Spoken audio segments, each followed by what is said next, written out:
Hi everyone, this is the Rec Ray podcast with Michael and Teresa.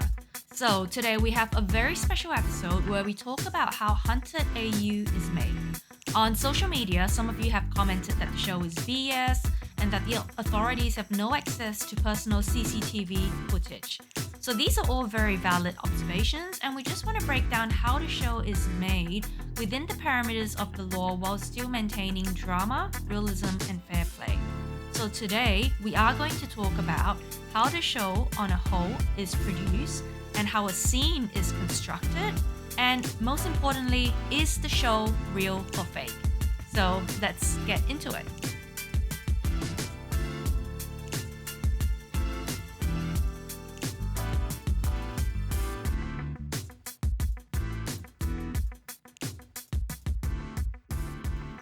Okay, Michael. So I'm going to be putting you on the spot today a little Yay. bit. Hello, everyone. Okay, I'm going to be interviewing you. So firstly, would you let everyone on the show know what your experience and background is? So I've been a criminal for 15, just joking. I have worked in the Australian film industry as an editor, assembly editor, and assistant editor. I've also worked in television, commercials, and more relevantly, I've worked in reality TV. So I do have knowledge as to how the sausage is made on a show like this. I'm not claiming to know exactly how it's made on Hunted, but I do have a fairly strong idea, more than an educated guess. Yeah, so because you've been behind the editing room, you've been behind the controls, you've been behind the camera. Post-production. Yeah. So I know how a show like Hunted is compiled, how it's put together, how it's done in post. And a show like Hunted is mainly made in post, in the edit. It's a lot of it is just getting as much footage as you can of all the stuff and then telling the story later in post-production. Yeah. Okay. So what goes into producing a show like Hunted? Well, it's complicated, and I was thinking about how to explain this, and I thought the simplest way to break it down was to explain it in terms of three wings. Okay. You have Hunted production, Hunted HQ production, which is an entire film set, stage studio, soundstage, and everything like that with all the camera crew and production team associated with that.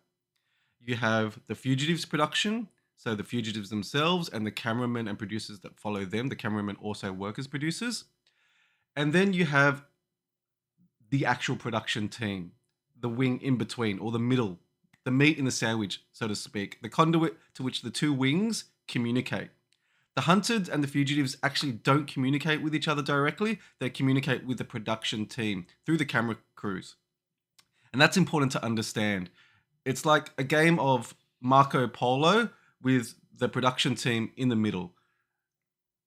That'll become a lot clearer as we get into it. So, Okay. yeah. And what about say a scene? How is a scene constructed between the hunters and Yeah, the okay. fugitives? This is going to get a little bit to and fro. But what happens is, so as we know, the fugitives have cameramen following them at all times. And this cameraman also works much like a producer. So they're not strictly a cameraman. They also make production calls, decisions. Okay. And so they'll follow these fugitives around for most of the day, and they'll film everything that they can of their actions, their behaviors, but they'll also ping certain activities that they flag, okay? So say if a fugitive walks past a CCTV camera. If they walk past a CCTV camera, if they walk into a service station, if they walk past a bank, if they do something slightly suspicious, the cameraman will go, hang on, that's a flag. And he'll go, hang on, guys, just give me 5 minutes. And the fugitives will stand there waiting. And then he'll walk over, he'll raise his camera onto a tall pole, he'll film a simulated security camera shot. And then they'll later post-convert that into black and white. Okay. But he'll actually go and he'll film, okay, this is what a security camera shot would have looked like. How do we be able to get access? Yeah. And then he'll also make decisions as to whether the fugitives have made quote unquote mistakes. Okay, Yeah. so if they use an ATM machine, that'll be flagged as a mistake. So when you're saying a mistake, so it's like a possible scenario where if they are real fugitives, they would have gotten caught by the authorities. Exactly. So if they drive down a highway that has speed cameras, ANPRs, things like that, if they go into a pub and use an ATM, if they get, do something very obvious that they would have in the real world be simulated, the cameraman producer will then flag that, right? And he'll contact production and he will say, look, they have just used an ATM machine. Production will then relay them, okay, get that ATM footage. Yeah. Okay, and then the cameraman will go put a GoPro down on the ATM. He'll get CCTV footage, and then at the end of the day, he'll bank that. Yeah. So Okay. pretty much what happens is, I guess, when there's this kind of footage, it takes a long time to set up all these camera work. It takes a doesn't long It's time. not So really just you go in for 2 minutes and then you come out in 2 minutes. They are moving, filming. And so the irony is that the fugitives sort of are seeing their mistakes unfold in real time. Yeah. If the cameraman, stops and says, hang on, guys, I need to get CCTV footage here, the fugitives will flag and go, shit, we just passed a CCTV camera. Do you know what I mean? So there's a lot of clues that the fugitives will have that we need to get moving or that we're in trouble. Yeah, gotcha. At the same time, okay, on the other side, so production now knows, okay, the fugitives have just passed a camera scene. Why don't we go into a real life scenario? Okay, sure. So let's just say if we're using an example, I'm just thinking of an iconic scene. I think the one that comes to mind is in episode 3.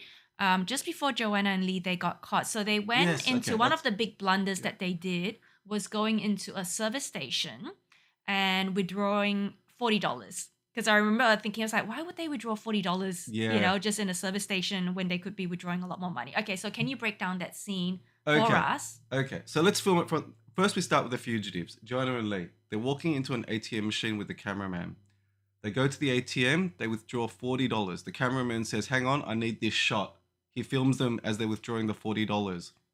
He then goes, hang on, I need to shoot you guys leaving. He raises the camera up, black and white, shoots them leaving, a simulated CCTV shot. Then they, do what they do. Maybe they stop and have lunch, something like that. Meanwhile, the cameraman calls in production and says, production, I've got Joanna and Lee. They've just used an ATM. I'm pinging a mistake right here. Yeah. Okay. So that means that the production team they didn't actually access the actual CCTV footage of the actual FBOSS machine, because I was like thinking that seems pretty impossible in real time. That's pretty impossible in real time. Yeah, that would take 3 days to get actual bank, to get the legal warrants to get into bank information. That would take so much time. It'd be so delayed. So what we have is simulated reality. Yeah, it is. Okay? Yeah. And so that's why production will then have knowledge that these guys have used an ATM. That is then flagged to the actual hunted HQ. There's probably some software that they all use on a network, and a ping will go up. Oh wait, okay. So in that case, let's break down that scene, like a follow-up scene from HQ, what that would look like, because I guess you would have one of the experts, maybe like CC, raise a flag and like, hey Ben, an alert has just come through. Joanna and Lee have just used ATM. That's the other side of it, exactly. So now they have to film that. And they have to film the other side, okay? So what does that look like Well, now? let's finish off the first side. So the fugitives have then pinged production. Yeah. The cameraman calls in production and says we got them using an ATM, okay? Then production then pings Hunter HQ and says these guys have used an ATM machine. CC or Vicky or one of these, cyber people experts, yes, are then flagged, and they go, "Hey Reese, hands up! We have footage of them using an ATM machine." Then everything stops. Okay. Okay, so you need a camera on CC, whoever's raising the alert. Then you need a camera on Reese, probably, just to like a reaction shot, and then give commands and go, let's bring up that footage, and then everything stops, okay? Because they haven't got that footage. They haven't got that footage, and now is the magic of filmmaking, okay? And now we have to wait for the cameraman to get picked up by production staff and the runners. At the end of the day, he runs over with that footage. He uploads it to the hard drive. The hard drive then downloads it, gets digitized onto the computer, and the next day they will film the other side of that scene. Okay? So the next day, Reese will say, "Hey guys, around to the main screen, we've got some footage here of the guys accessing the ATM just a second ago." This is actually the next freaking day, Yeah, yeah. which is why, as you observed, Oh, yeah. everybody wears the same clothes on the Okay. show. Yeah. Okay, So, this is important. yeah. Everybody on the show wears the same clothes every single freaking day. Smelly clothes every day. Well, not smelly clothes. I'm sure they have like, 10 sets of the same Yeah, outfit. just to keep Yeah. up continuity because things are filmed out of order. Okay, Yeah. and so on the other side, back to Hunted HQ, they will then film that scene with that footage that the cameraman filmed the day before. So he's given them the footage, and now they're standing around like it's live, but really it's the day before, and they're pretending as though they have access live, and they're like, okay, we have. We have footage of Joanna and Lee accessing ATM. This was 5 minutes ago. Yeah, this was 5 minutes ago. And then the Hunteds. Now the Hunted chasing them would have been filmed the day before. Mm, They, mm, they mm, mm. the Hunter team actually chasing them, the ground teams would have actually been filmed the day before live. I should have said that earlier, but that would have been filmed the day before, and then we stitched that all together in post production, and that's all edited together. Yeah, okay. So pretty much what they are saying, like, when they're going over the actual footage has actually already happened. They've probably already talked to the Joanna and Lee because they've already been captured. Yeah. So that part's already been filmed because that's, I guess, live when the ground hunters are using their phone cams. So I'm assuming that footage is transmitted live to the big Yeah, screen. that stuff is probably live. Yeah. So a lot of it is live, a lot of it is relayed and delayed. Do you know what I Yeah. mean? With the information in hand. Yeah, and that's So, just yeah. mainly because there is a big time frame in between getting the actual footage to the studio. Exactly. Hours turnaround. Probably a 12-hour turnaround. Yeah. Okay. Okay, well that's good So to that's basically how a scene like Joanna and Lee's ATM adventure is filmed. know. Okay. Well, I think that's good that we cleared it up because I have sometimes wondered, it's like, oh, how instantaneous is this connection between the video footages? Yeah. Okay, so on to the next question. How does the cameraman and fugitive dynamic work? Well, just like what we discussed, I suppose. I think we covered some of those points. So the cameraman will follow the fugitives most of the day. Sometimes you'll have 2 cameramen per team and they'll rotate. They don't sleep with them. They don't stay with them all the time. They have to go home to their families. Obviously, they have lives. They can't afford to pay these people 24/7 to live like this. So at the end of the day, the cameramen are picked up by runners Mm-mm-mm. with their cameras, with their equipment, and they hand in these Mm-mm-mm-mm.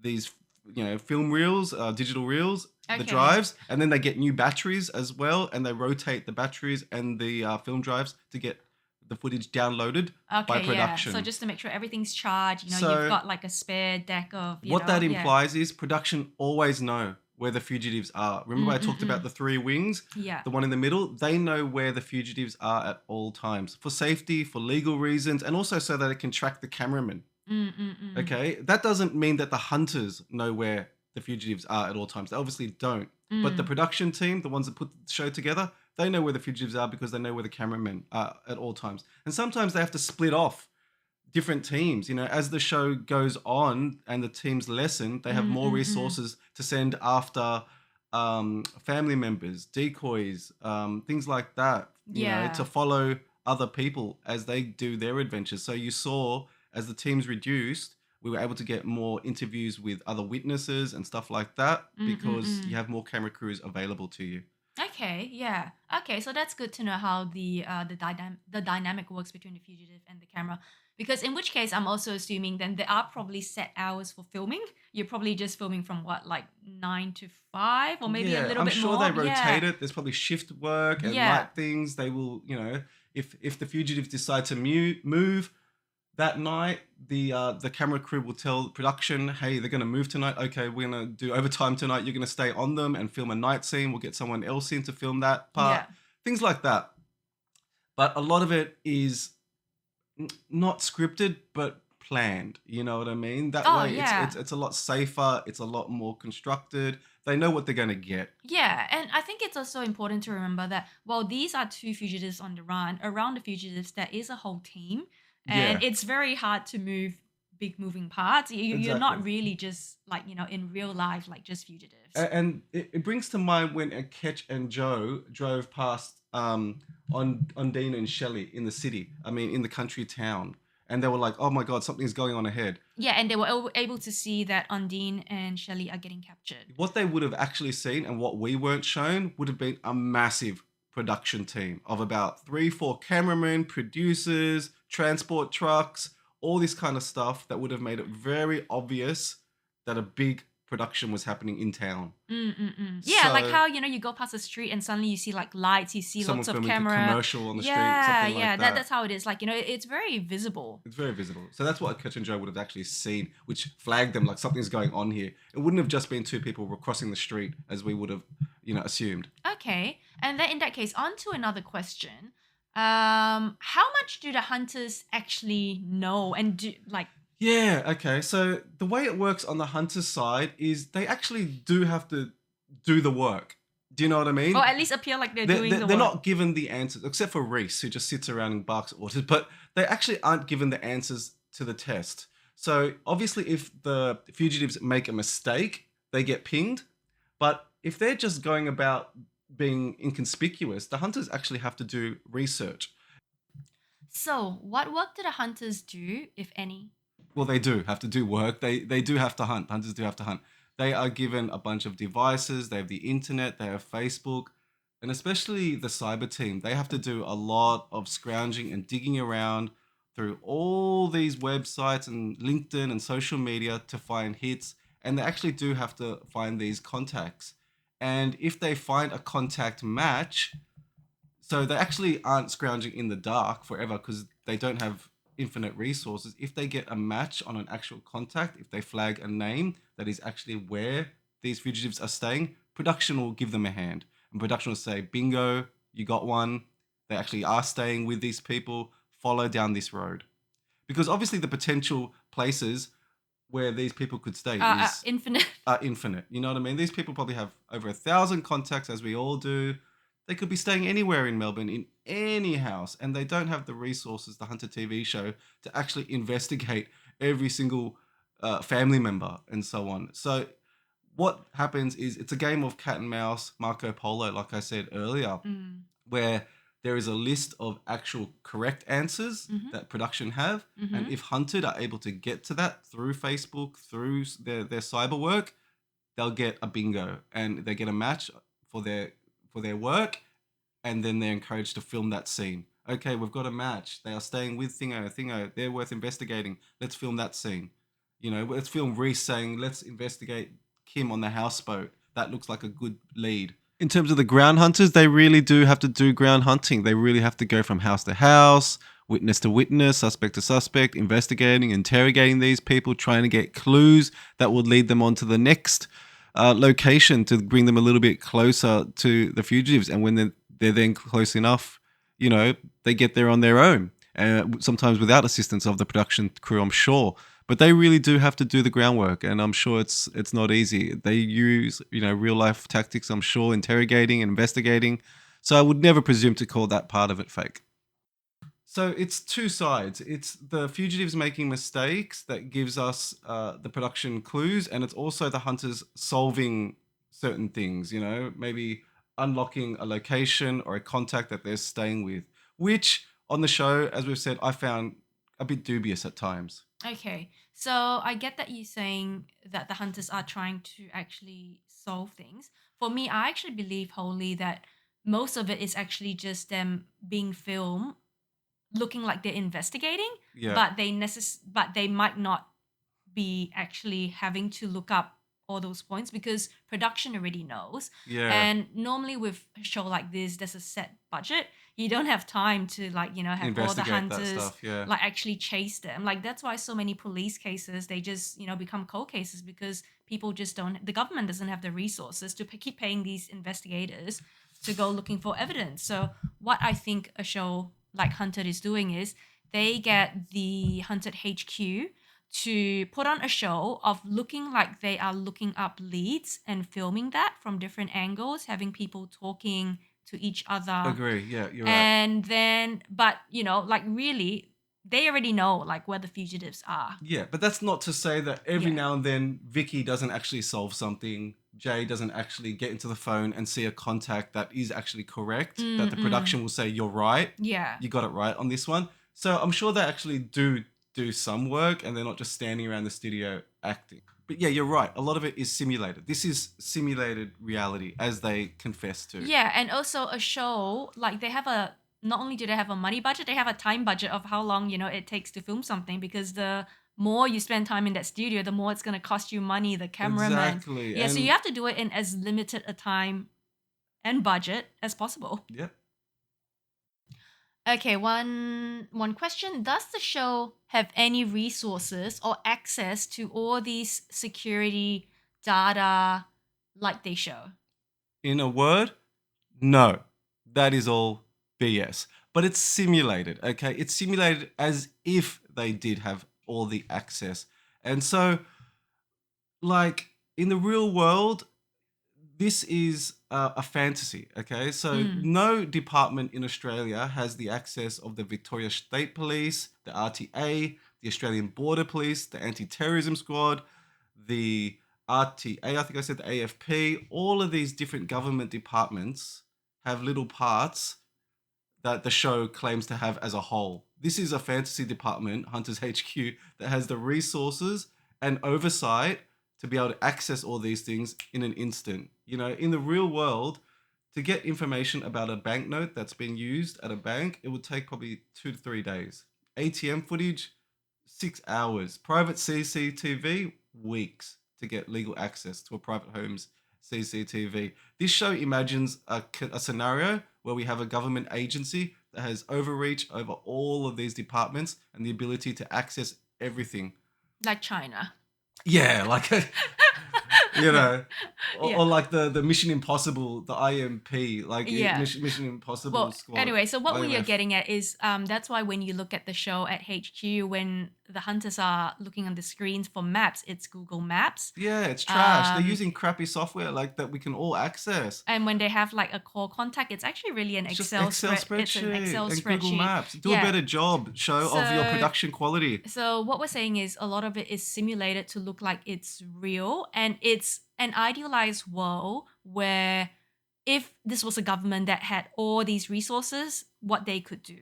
Yeah, and they play the game in that sense. Do you know Yeah. what I mean? So that it's like playing Cluedo at a house. No one dies. No one's actually doing any of that. But if you get Mm-mm. the clues right on one side, you Yeah. catch the killer. They're playing a game like that, where there Mm-mm-mm. are certain parameters to simulate real world scenarios that someone has this much power with a government agency to look at everything at any instant. Mm. But no one does. Yeah, for anyone who's ever like filed a police report in Oh Australia, you man. know how long that takes. I mean, the police take a very long It takes time weeks just to get come up with an answer. So yeah, just to get a confirmation that your police report has been submitted in Australia takes 2 weeks.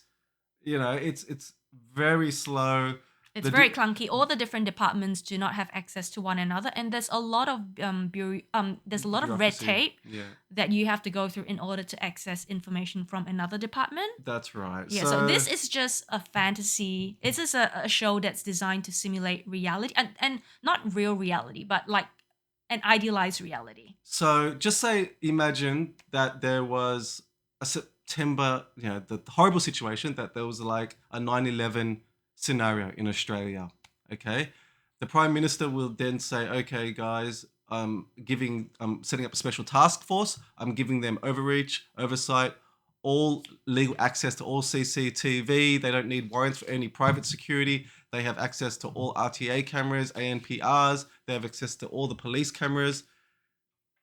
This is simulating that kind of, end of world scenario. Okay, this red zone scenario where a Mm-mm. department has been set up and has given just amazing powers to do all of this.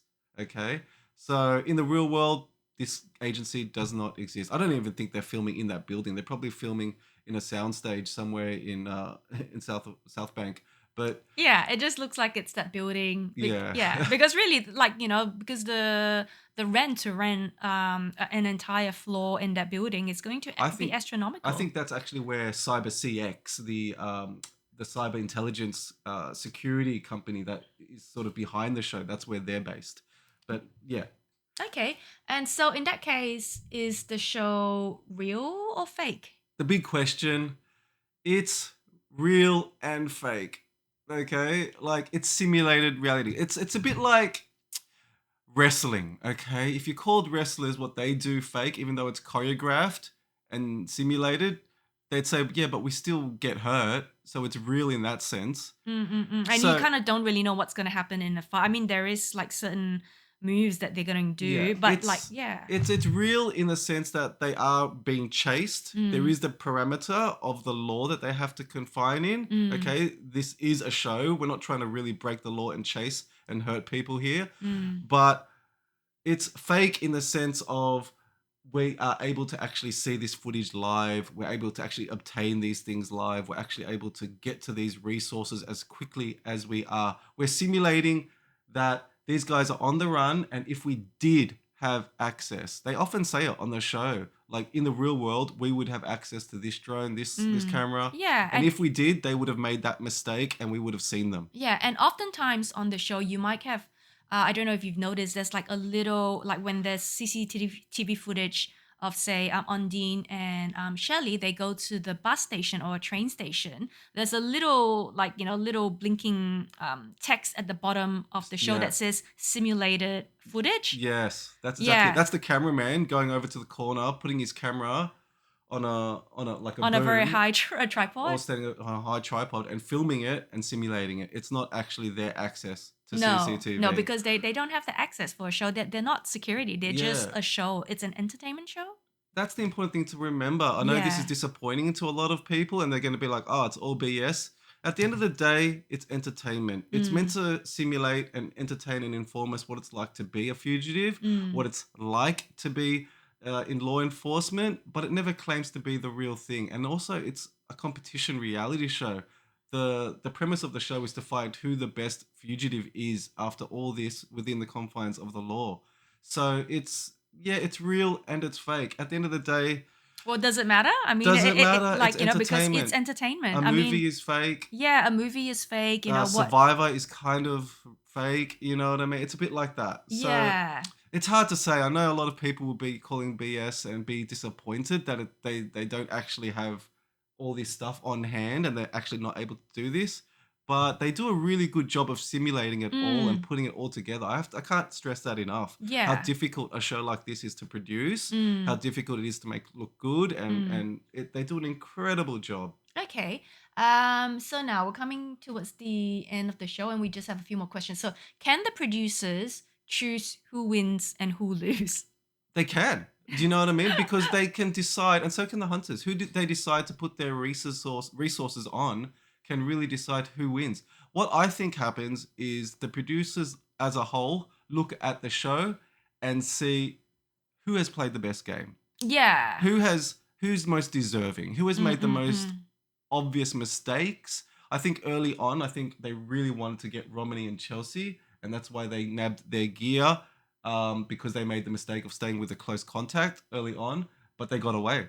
Luke and Ben also, they wanted, I think the show really wanted to capture Luke and Ben, but they got Mm. away Yeah. because of the mistake that they made of going in and getting spray tan. I think things like that, you know, And you have to remember, for a show like this, there's also a character arc. You don't yeah, want just someone who is just going to go straight, to win something without there having been a struggle. yeah, What they're telling a captivates, yeah, story. they're here to tell a story. So there has to be some parts where a fugitive almost gets caught, but Yeah, then, we sigh in relief when they go, when they get free. And we want to see a struggle. Like, we want to see that the winner is actually worthy.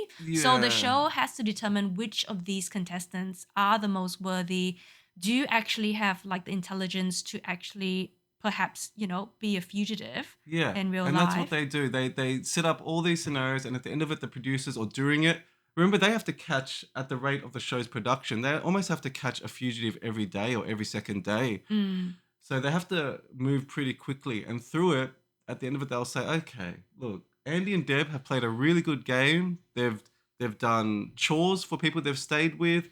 They've been very careful in covering their evidence. Mm. They have been just good Samaritans. Yeah. They've used costumes. They've coached the people to not snitch on them. They've done good decoys. They haven't. They've just played a really Yeah. Yeah. smart, clever, subtle game that's under the radar.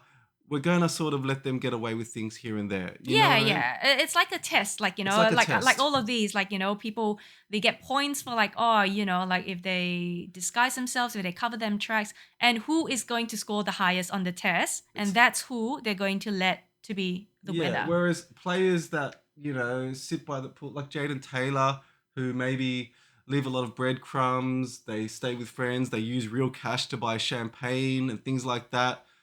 The production team are going to go, look, these guys are just Yeah. taking the It, piss. it, We're it going to just capture them yeah, straight it away. just won't be believable, if you let like Yeah. certain teams They're go making ahead. mistakes. They're making fugitive mistakes. We can justify Yeah. their capture. Having said that, as to go back again, sometimes production, in order to rush a capture, so that they can make the deadlines, it does appear like sometimes they skip a beat and they just capture people out of the blue. Sometimes, like BS. I felt like they did that maybe with Kaylee and Tony, if I may say so.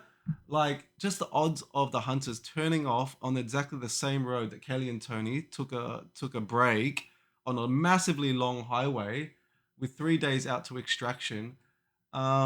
It gave us one of the great scenes, but I didn't feel satisfied that that was fair play. And I think like sometimes production has to scurvy that line between what is fair capture and what the show needs to do to conclude the show, if you know what Yeah, I mean. yeah. So I think there has to be like a good enough evidence that, hey, this is how we caught them. Yeah. And so maybe I feel like sometimes, and I don't know this for sure, if the evidence is lacking in a capture, they'll go back and film They something might to go back feel and yeah, and to fill it out. and this is something that always happens. Like even in a movie, there's Yeah. always you might discover, oh, we don't have actually footage of them. We That need to go leads. back and We do need to go back pickups. and yeah, do Pixar. Like it's very very common, and that's why we just have to understand what a show is, how it's filmed, and what can be real and what cannot be real. Yeah. Yeah. So And one thing I would like to bring up as well is the pacing of the show. So pretty much almost every 2 episodes we have a capture. yeah. So for a show like this, you can't go for like say 5 episodes without a capture because then the audience will Exactly. just lose interest. So it is in the show's best interest to have a capture every 2 days. So they will probably stagger out, okay, who we think are the ones most likely to get captured. They'll get captured on day 2. These Exactly. ones on day 4, day 6. Just so that there's always something to look forward to, cliffhangers, a Exactly. chase scene. And so the important thing to remember is that it's entertainment and to Yeah. enjoy it for how well the way I enjoy it as an editor and as a filmmaker is to enjoy it for how well it's put together as simulated reality rather than saying, oh, this is bullshit. Wasn't a fair competition, because it's not really set up to be like that. No, it Even isn't. like even when you watch the Kardashians, okay, that's not real reality either. They're not really necessarily having arguments. They're being told by production to have arguments. When you see a show like Maths, they're not having real drama.